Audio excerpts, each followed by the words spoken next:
This is Gretchen Zellick from Donuts and Pie Fitness, and we are here today with David Stewart. David is, prior to launching Aegis, we're going to talk about that today. He was an award-winning photographer who specialized in people-oriented advertising, and that is kind of what brought him here today. He is a passionate and leading enthusiast of the modern 50-plus lifestyle, and I love that. And we are so happy to have him here. Thanks, David. Great to be here. Thank you for having me. So can you tell us what is Aegis and what inspired you to create it?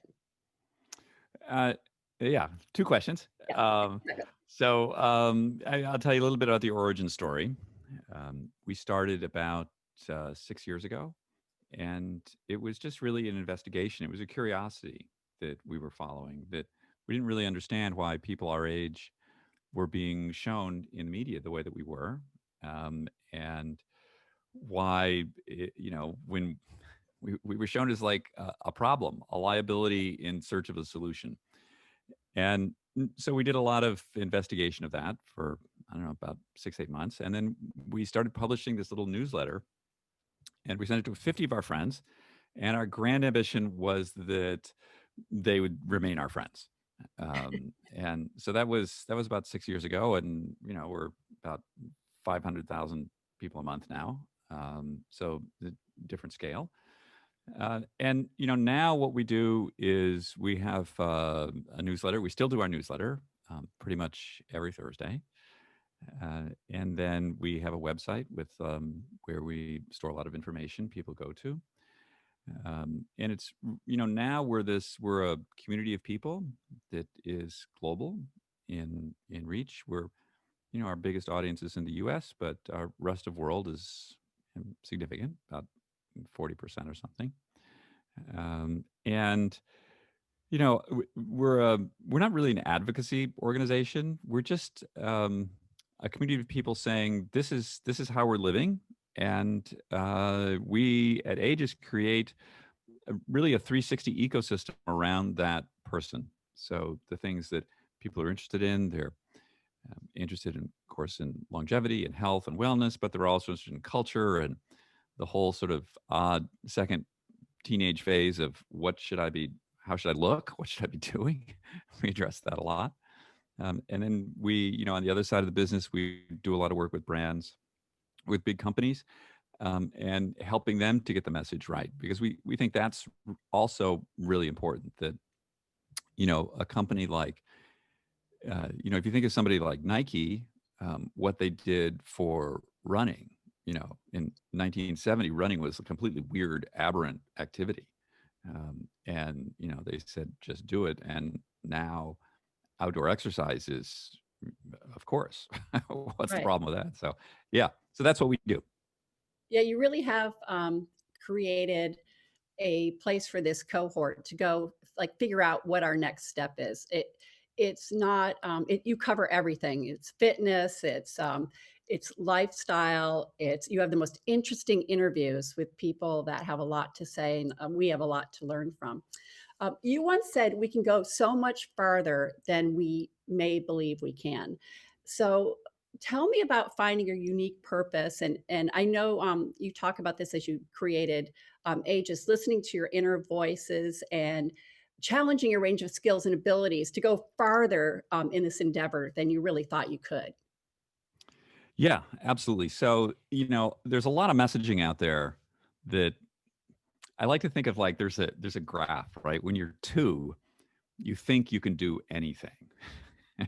So that's sort of your maximum like belief in yourself. And then it declines precipitously as one over time. And the reason for that is that we're constantly, people originally, our parents are like, well, we're going to look out for you, little tyke. So don't try and do this thing because you're going to fail. And then as we kind of go through time, we're constantly being told by people that we can't do things or we shouldn't do things or we'll fail.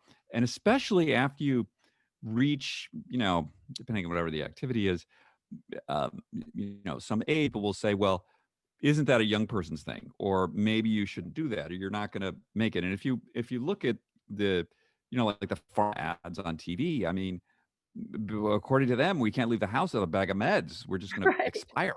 So you know, there's a lot of messaging out there, and I there is a point after which things do become um, improbable to do.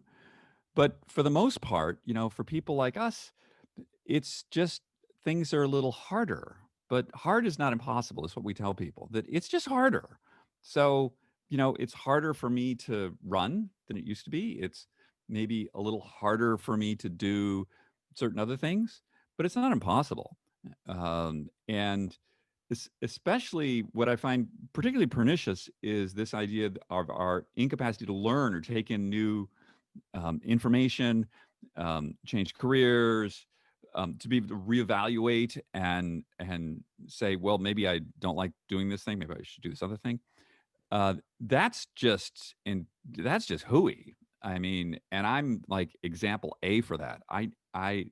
What I'm doing now is, I still occasionally take pictures, but 99% of what I do now, I had no idea how to do it a few years ago. And, Right. you just learn it. It's, and I tell people, if you take 3 years, you can pretty much learn anything. I mean, you can learn to speak Mandarin, you can learn to code, you can like whatever you want to do. You're not going to be translating at the UN, but, you're going to be able to speak to someone if that's what your ambition is. And I think that this idea of purpose is really key. And it's interesting. A friend of mine's father just retired. He had a gas station for a number of years, and he loved it. And they did very well with this. And he retired, and he spent the next 2 weeks crying because he didn't know what to do. And so I really encourage this idea of purpose. And for me, purpose is very different from passion. Passion is something that I used to think was a good thing, and now I don't think it's such a good thing, because passion is looking at yourself and how do you feel, and purpose is looking outside. What can you do for other people? And it's something that I listened to a thing with Barack Obama the other day, and he said, maybe don't think about who you want to be, think about what you want to do. Again, outward facing versus inward facing. And to me, that's a really powerful thing. Thinking about how can you be helpful, how can you be useful to other people, versus like how can you make yourself feel better? Because if you're useful to other people and you have purpose out there, you're going. Yeah. Feeling better only lasts for a short amount of time. It's very finite, but helping other people could be a legacy in a lifetime. You're absolutely right. You're right. Yeah, I think that a lot of people encourage people to do this sort of like navel gazing, and it's just really transitory. I mean, I find like how I feel about something, she's like changes like hour to hour. Yeah. But if I can doing things, that's another matter. That's a great way to put it. Yeah, And you can do anything really. I mean, yeah. why not at least try? You don't know you can't do it until you try it. Okay, so we asked this question to everybody, and I could pretty much write your answer right now. I know just talking to you and knowing you, David. What is your advice for aging enthusiastically? Well, that's um, As a poster boy for aging enthusiastically. I mean, I think look at the alternative. Yeah. I, I mean, Nobody's ever okay, said that what before. That's perfect. you can just like accept you can die. Okay, that's an alternative. Yeah, I don't think I want to do that. You can just accept some kind of grim reality that your life is shrinking. You can do that if you want. I'm not into that. I think that it's really, you and I are very sporty, Yeah.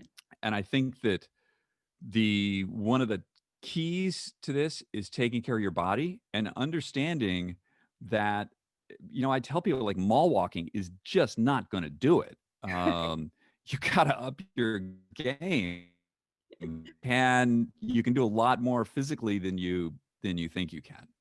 Yeah, You need absolutely. to And you there's need to be so much careful, out and you need to there be to smart try. about things. But Yeah. I was just jump roping. I mean, you can do yeah, anything. Yeah.